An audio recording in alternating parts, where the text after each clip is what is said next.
नमो अरिहंताणं नमो सिद्धाणं नमो आयरियाणं नमो वज्रायाणं नमो लोये सव्यसाहुणं।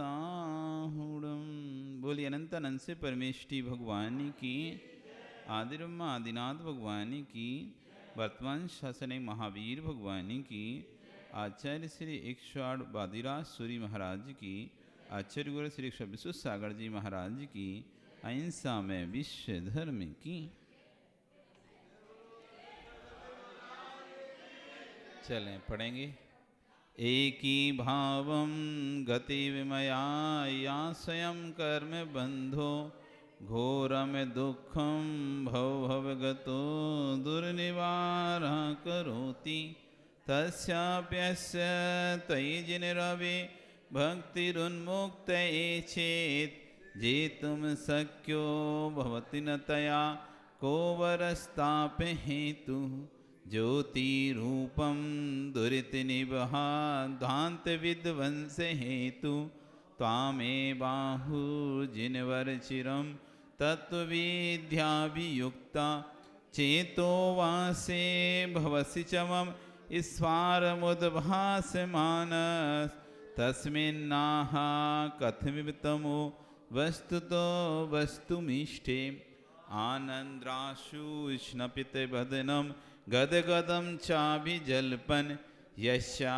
एतत्तैदिणमना स्तोत्रमन्त्रै भवन्तं तस्या व्यस्तादपि च सुचिरं देहबल्मीकमध्यान् निष्कासन्ते विविधविषमं व्याध्या काद्रिभिः प्रागिभिः त्रिदिवभवना देशता भव्यपुण्यात् पृथ्वीचक्रं कनकमयितां देवनिन्नेत एदं ध्यानद्वारं मम रुचिकरं स्वान्तिगेहं प्रविष्टात् तत्किमिचित्रं जिनवपुरिदं यस्वर्णीकरोषि लोकस्यैकस्त्वमसि भगवन् निर्निमित्तेन बन्धुस्त्वय्येवासौ सकलविषया शक्तिरप्रत्यनीका भक्तिस्पीतां चिरमदिवसन मामिकां चित्तशय्यां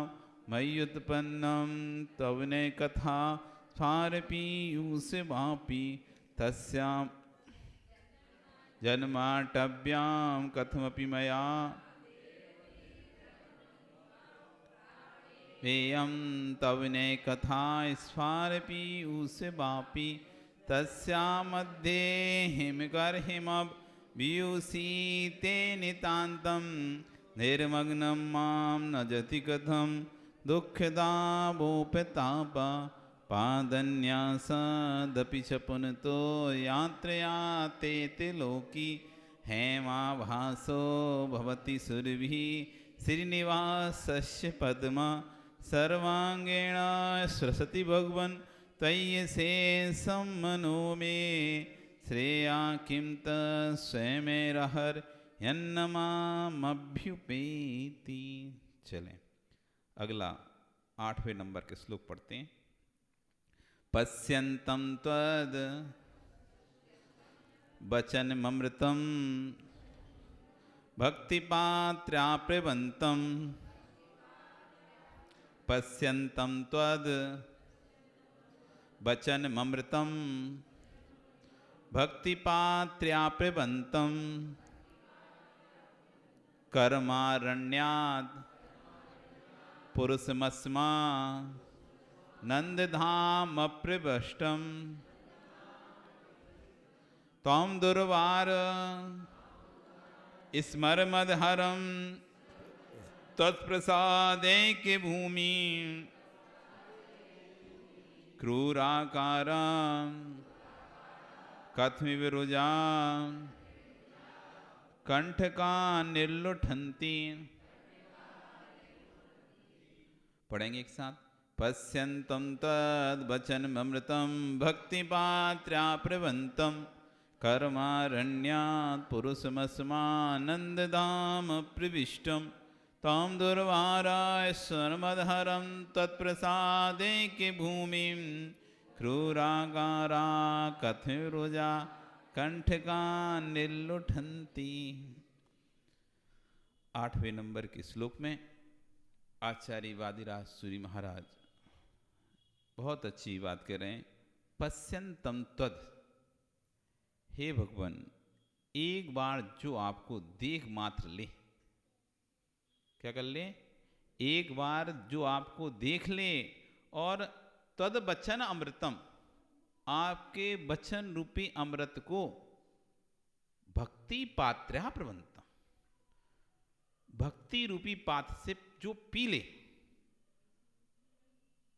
अब यहां पर मेन पॉइंट है भक्ति। भक्ति आप सुन रहे हैं, जिनवाणी सुनते हैं, भगवान को भी का भी दर्शन करते हैं, लेकिन उस दर्शन में, उस सुनने में भक्ति कितनी है? यदि भक्ति विहीन भगवान का दर्शन है, भक्ति विहीन जिनवाणी का अध्ययन है, तो वो जिनवाणी, वो दर्शन आपको कोई फल नहीं देने वाले। भक्ति पात्र्या प्रबंधती, भक्ति रूपी पात्र होना चाहिए जिसमें किसी प्रकार का काम, क्रोध, मान, माया, लोभ, कोई किसाय का रज कण ना हो। एक बार एक सेठ बहुत दानवीर था, तो घर में उसने खीर तैयार करवाई। सब प्रकार के मावा मिष्ठान डालकर खीर तैयार करवाई। खीर तैयार की और गरीबों के लिए वितरण करने के लिए बाहर रख दी गई। एक एक गरीब आ रहा है, खीर लेता जा रहा अपने पात्र में और आगे बढ़ता जा रहा है। एक व्यक्ति आया, उसने अपना पात्र बढ़ाया खीर के लिए। जैसे ही सेठ खीर डालने वाला होता है, तो सेठ अपनी चम्मच पीछे कर लेता है। वो भिखारी कहता है, क्यों भाई पीछे क्यों कर रहे चम्मच? आप सबको दे रहे थे, मुझको भी दो। तो सेठ बोलता है, आप अपने पात्र को साफ करके आइए। क्या करके आइए? साफ करके आइए। इसमें अभी कंकड़ रखे हुए हैं, इसमें अभी रेत भरी हुई है आपके पात्र में, रेत के रज कण हैं आपके पात्र में, इसको साफ कीजिए। तो व्यक्ति कहता है, मेरा पात्र मेरा है, पात्र मेरा है, खीर मुझे खानी है। अब चाहे उसमें पात्र में रेत के कण हो चाहे कुछ हो, आप तो खीर दो ना। आपका काम क्या है? खीर देने का है। आप खीर दीजिए, खाना मुझे, मैं खा लूंगा। तो सेठ फिर भी खीर नहीं दे रहा। साफ कीजिए अपना पात्र। जब तक पात्र साफ नहीं होगा हम खीर नहीं देंगे। पूछते आप क्यों खीर नहीं देंगे? जब खीर मुझे खाना है तो दीजिए। वो कहता है, मान लिया खीर तुमको खाना है, मान लिया खीर तुमको खाना है, लेकिन खीर मेरी है। तुम्हारे इस पात्र में जाते ही वो खीर किसकिसा जाएगी, और जब तुम खीर खाओगे तो कहोगे खीर खराब थी। खीर में कंकड़ जब आएंगे मुंह में तो तुम्हें खीर का स्वाद नहीं आएगा, वो कंकड़ का स्वाद आएगा। तो तुम कहोगे खीर खराब है, किसके साथ रही है। तुम पात्र को दोष नहीं दोगे, खीर को दोष दोगे। किसको दोष दोगे? व्यक्ति पात्र को दोष नहीं देता, खीर को दोष देगा कि खीर में कंकड़ किसके साथ रहे थे। ये भूल ही जाता है कि पात्र में पहले से कंकड़ भरे हुए थे। अब तुमने कंकड़ भरे पात्र में खीर खाई है, रख डलवा ली है। अब खीर खाओगे तो किस खाएगी, किसके खाएगी? इसलिए खीर भले तुमको खाना है, लेकिन खीर मेरी है। मैं ऐसे पात्र में खीर नहीं डालूंगा जो कि किसके साए। ऐसे हम भगवान की भक्ति करते हैं, खूब भक्ति करते हैं, खूब भक्ति करते हैं। और कभी कभी ऐसा अपने मन में भाव आने लगता है कि देखो तो हम इतनी भगवान की भक्ति कर रहे हैं, तब भी इतने कष्ट संकट हमारे ऊपर काहे आ रहे हैं, इतने कष्ट इतनी विपत्तियां हमारे ऊपर आ रही हैं। हम तो भगवान की खूब भक्ति करते हैं, तब भी हमारा व्यापार नहीं चल रहा। हम तो रोज भगवान का अभिषेक आदि पूजन आदि करते हैं, दान आदि देते हैं, तब भी हमारा व्यापार नहीं चल रहा, घर अच्छे से नहीं चल रहा, संकट आते हैं, कहीं कोई बीमार हो रहा है, कहीं कोई बीमार होता है, कहीं यहाँ घाटा लग जाता है, कहीं वो घाटा लग रहा है, तो अंदर प्रकल्प आने लगते हैं कि भगवान की भक्ति से फायदा क्या है।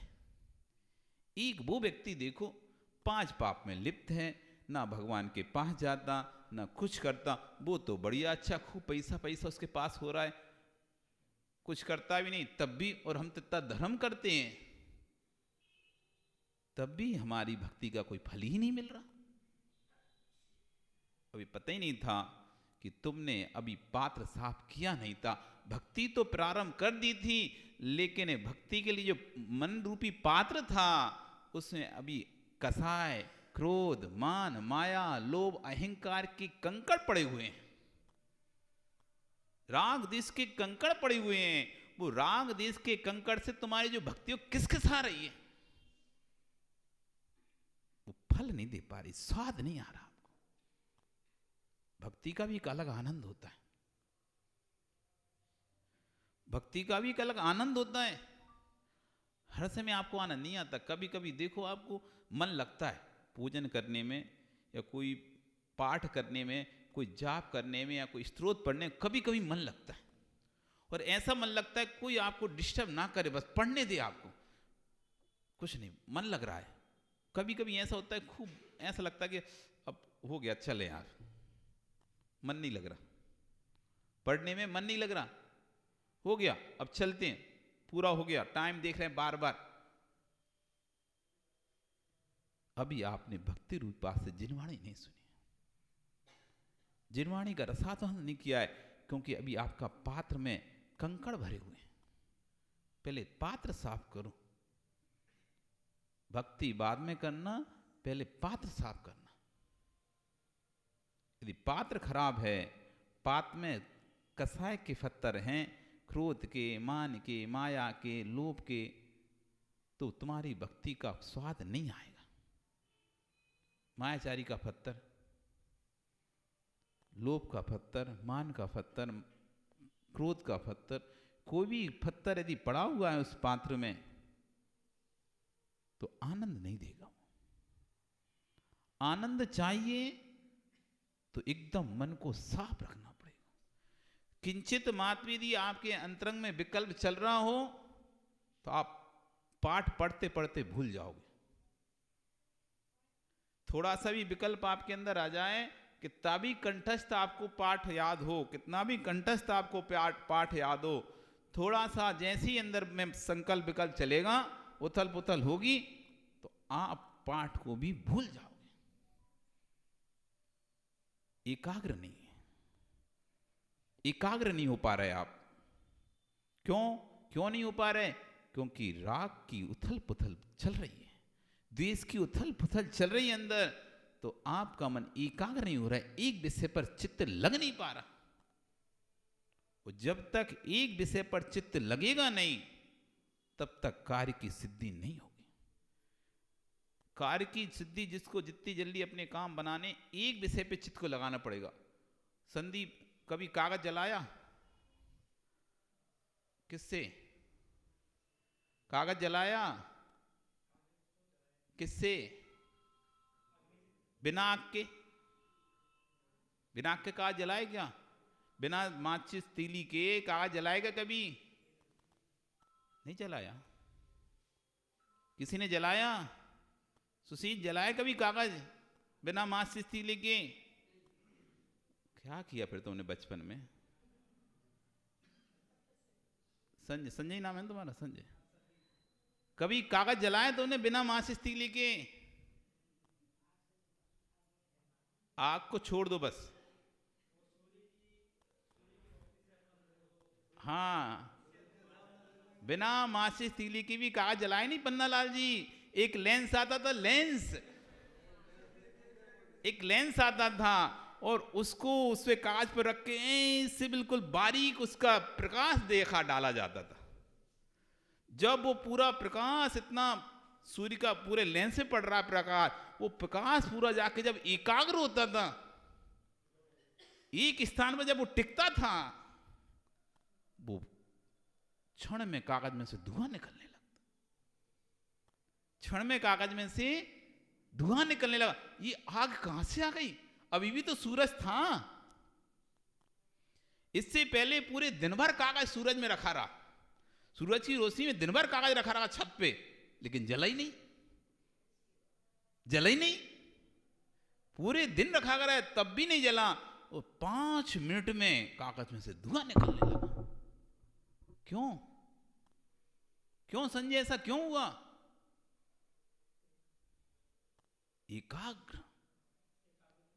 एकाग्रता। तुमने उस प्रकाश को एक जगह संगठित कर लिया। जो पूरे लेंस पर पड़ने वाला प्रकाश था, जब वो बड़ा गोला पूरा दिखता है तो कागज नहीं जलता।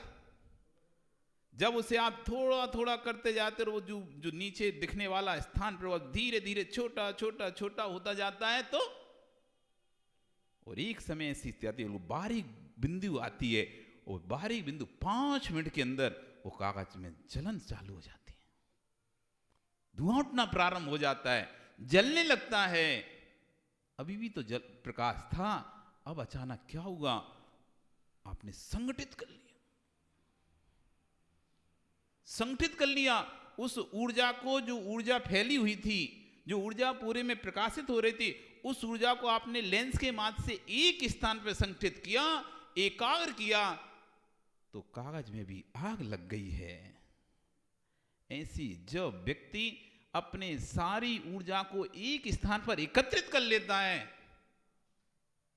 एक स्थान पर इकट्ठा कर लेता है, तो कर्मों में आग लग जाती है। वैसे तो रोज भगवान की दर्शन कर रहा है, रोज पूजन कर रहा है, कोई फर्क नहीं पड़ रहा। ये मत समझना तुम पूजन भक्ति करे तो बहुत कर्म अच्छे हो रहे हैं, कोई भी फर्क नहीं पड़ रहा। रोज सूरज की रोशनी उस कागज पे पड़ रही है, कोई असर नहीं पड़ा उस कागज पे। सुबह पड़ती है, गर्म होता है, थोड़ा देर गर्म होता है, जैसे सूरज जाता है ठंडा हो जाता है। सूरज गया तो ठंडा हो गया कागज, कोई भी उसमें असर नहीं आ रहा। क्यों? वो गर्मी पड़ तो रही है, लेकिन गर्मी एकाग्रित नहीं हो रही है। गर्मी पड़ तो नहीं है, उष्णता तो आ रही है, लेकिन उष्णता वो संगठित नहीं हो पा रही। ऐसे हम भगवान के पास जा तो रहे हैं, लेकिन वहां से ऊर्जा को संगठित नहीं कर पा रहे हैं, फैली हुई है, बटी हुई है। पारसनाथ को देखते हैं, साथ में साथ साथ हमको कांच दिखने लगता है, दीवार दिखने लगती है, दरार दिखने लगती है, बेदी दिखने लगती है, पेंट दिखने लगता है, अमुक चीज दिखने लगती है। देख रहे थे पारसनाथ को, लेकिन पारसनाथ तो थोड़ी देर ही दिख पाए, बाकी और चीजें और दिखने लगी। देखने तो गए थे भगवान को, पारसनाथ को, लेकिन पारसनाथ के पास निगाह कितनी देर टिकी है? आप जिन पारसनाथ को देखने गए संदीप, उनके ऊपर तुम्हारी निगाह कितनी देर टिकी? आज कल देखना, कल देखना कि भगवान के की बिंब पर हमारी निगाह कितनी टिकती है और इधर उधर निगाह कितनी टिकती है। संगठित नहीं कर पा रहे अपनी ऊर्जा को, एक स्थान पर केंद्रित नहीं कर पा रहे, इसलिए कर्म का क्षय नहीं हो पा रहा हमारा। क्यों नहीं हो रहा कर्म? अनंत काल से भक्ति कर रहे हो नरेश जी, आप हो चाहे हम हो, अनंत काल से भगवान की भक्ति करते हुए आ रहे हैं। कोई यही सिर्फ मात्र पर्याय नहीं मिली हमको भक्ति करने के लिए, अनंत पर्याय से हम भक्ति कर रहे हैं, लेकिन अभी तक हमारा कल्याण क्यों नहीं हो पाया? हम ऊर्जा को संगठित नहीं कर पाए, हम अपने पात्र को साफ नहीं कर पाए, हम अपने मन को विशुद्ध नहीं कर पाए, इसलिए हमारी ऊर्जा फैल गई, फैल गई। चाहे जितने सोलर सिस्टम हो, चाहे सोलर लाइट हो, क्या करते हैं ये? बड़ी बड़ी फैक्ट्रियां चल रही सोलर लाइट से, बड़े बड़े प्लांट लगे हैं सोलर लाइट के, खुद की बिजली उत्पन्न कर रहे हैं, वो प्लांट चला रहे हैं, फैक्ट्री चला रहे हैं, मशीन चला रहे हैं। किस बल पे? उस सूरज में कहां से बिजली थी? लेकिन उसकी एनर्जी को संग्रहित कर रहे हैं, उसकी एनर्जी को बड़ी बड़ी बैटरियों में संग्रहित कर रहे हैं, उन बैटरियों से बड़े बड़े प्लांट चला रहे हैं, प्लांट चला रहे हैं। कैसे बनती बिजली? किसी को पता है बिजली कैसे बनती है?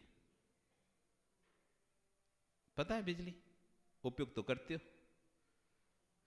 कभी देखी बिजली बनते हुए? पन्नालाल जी कभी बिजली बनते हुए देखी? क्यों नवीन, बिजली बनते देखी कभी? कितने प्रकार से बिजली बनती है पता है? किससे बनती है बिजली? बिजली कोयले से बिजली बनती है, पानी से बिजली बनती है, हवा से बिजली बनती है, सोलर से, आग से बिजली बन रही है, पानी से बिजली बन रही है, हवा से बिजली बन रही है, पर किसी से भी बिजली नहीं बन रही है। तुम सोचो कि भैया वो पानी से बिजली, तो वो पानी में से बिजली निकल गई, अब बिना बिजली वाला पानी बेकार हो गया होगा। जैसे निकाल देते दूध में से क्रीम निकाल लो, तो दूध में से क्रीम निकाल ली तो दूध बेकार। अब पानी से बिजली बनी तो पानी में से बिजली निकाल ली तो पानी खराब। कैसे निकालते? पानी में बिजली रहती है क्या? तो कैसे निकालते पानी से बिजली?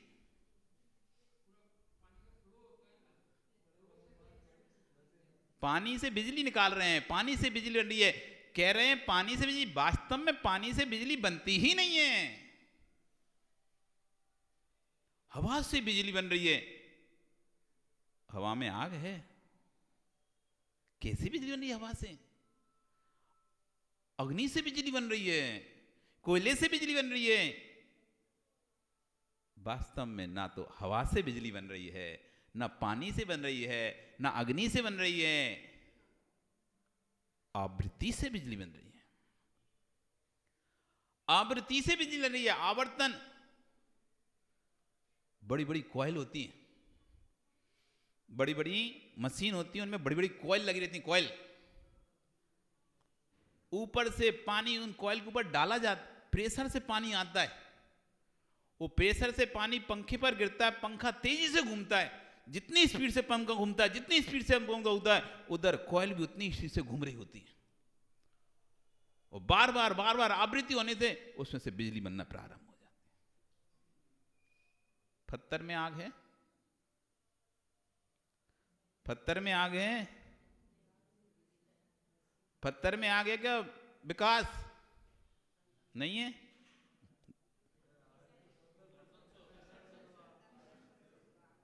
पत्थर में आग है क्या?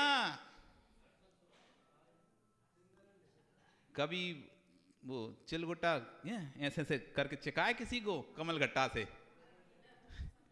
कल घट्टा से चिकाए कभी किसी को? क्या करते थे उसमें? पत्थर पर ऐसे ऐसे रिगड़ा, पीछे से लगा दिया। ओह, अरे क्या हो गया ये?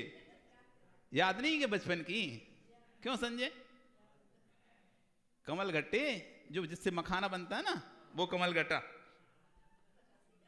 उसको जितना रिगड़ा तुमने वो गर्म हो जाता एकदम। और जैसे किसी की स्किन पर टच किया, ऐसे लगता है जैसे किसी ने आग लगा दी हो। उसमें कहां आग है? वो तो लकड़ी है एक तरह से। कमल गट्टा क्या लकड़ी है? वो तो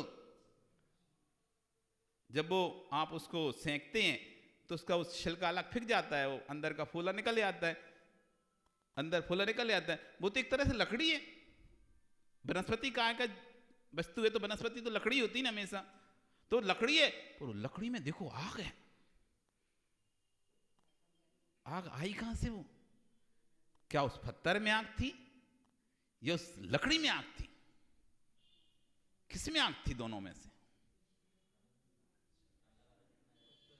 आग ना तो पत्थर के अंदर थी ना उसके अंदर थी, लेकिन जितना घर्षण हुआ, उस घर्षण से बिजली पैदा होती, बिजली उत्पन्न हुई है।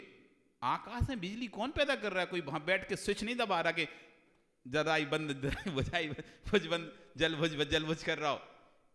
क्यों हो रही है बिजली? कहां से उत्पन्न होती है बिजली?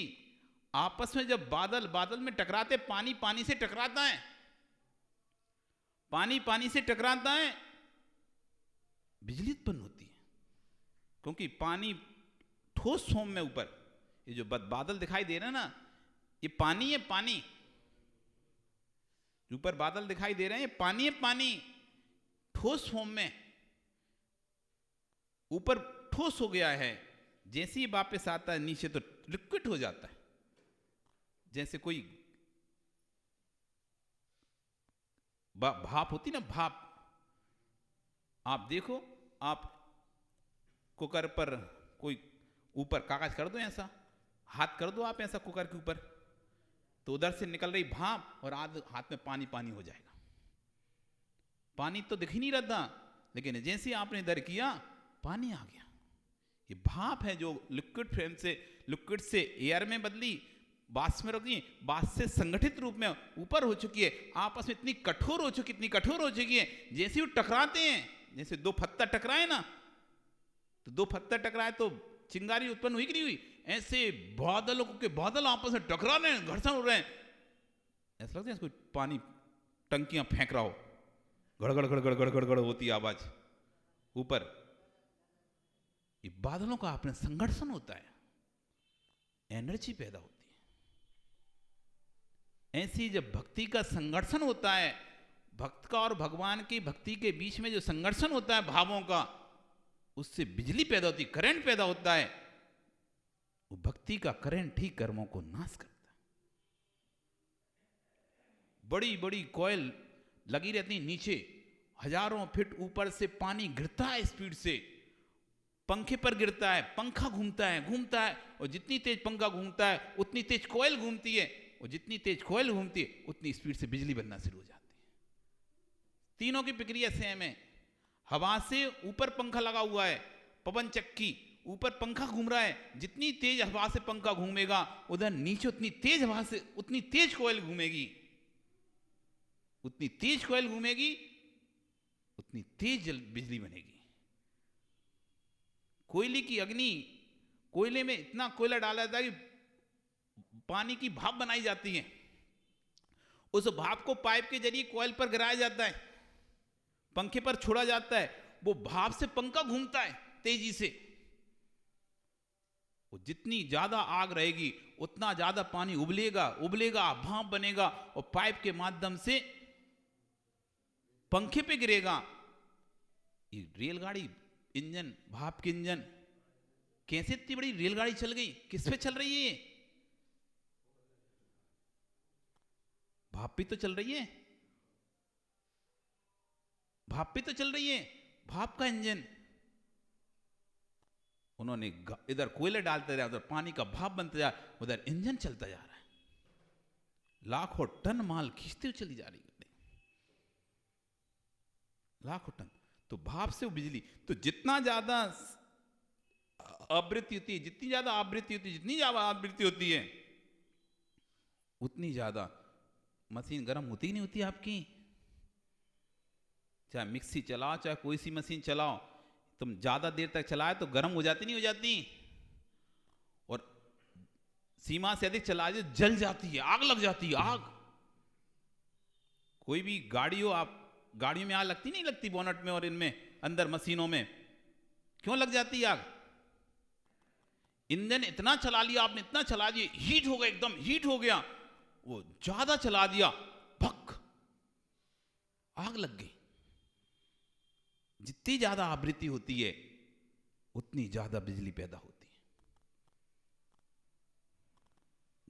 जितनी ज्यादा भक्ति के साथ अपनी भावों को जितना ज्यादा भक्ति से आवृत करके रखता है, जितना ज्यादा अपने भावों को भक्ति से आवृत करके रखता है, बार बार में, तो ऐसी बिजली पैदा होती है जो कर्मों का नाश कर देती है। भक्ति की शक्ति अनंत है। जो जो भगवान बने हैं, जो जो भगवान बन रहे हैं और आगे जो जो भगवान बनेंगे, बिना भक्ति के कोई भगवान बन नहीं सकता। कोई सोचे कि हम भक्ति किए बिना भगवान बन जाएं, 3 काल में नहीं बनेगा। अंतरंग में भक्ति जब तक नहीं आएगी, बाहर की भक्ति भले एक वे से आपको गौण हो चलेगा, बाहर की भक्ति गौण हो चलेगा, लेकिन अंदर की भक्ति पूरी चाहिए। बाहर की भक्ति गौण हो सकती है, काम चल जाएगा, लेकिन जब तक अंदर का भक्ति का पात्र पूर्ण रूप से साफ नहीं होगा, मन स्वच्छ नहीं होगा, निर्मल नहीं होगा, साफ नहीं होगा, तब तक कल्याण नहीं होगा। भक्ति पात्र, भक्ति का पात्र साफ करना पड़ेगा।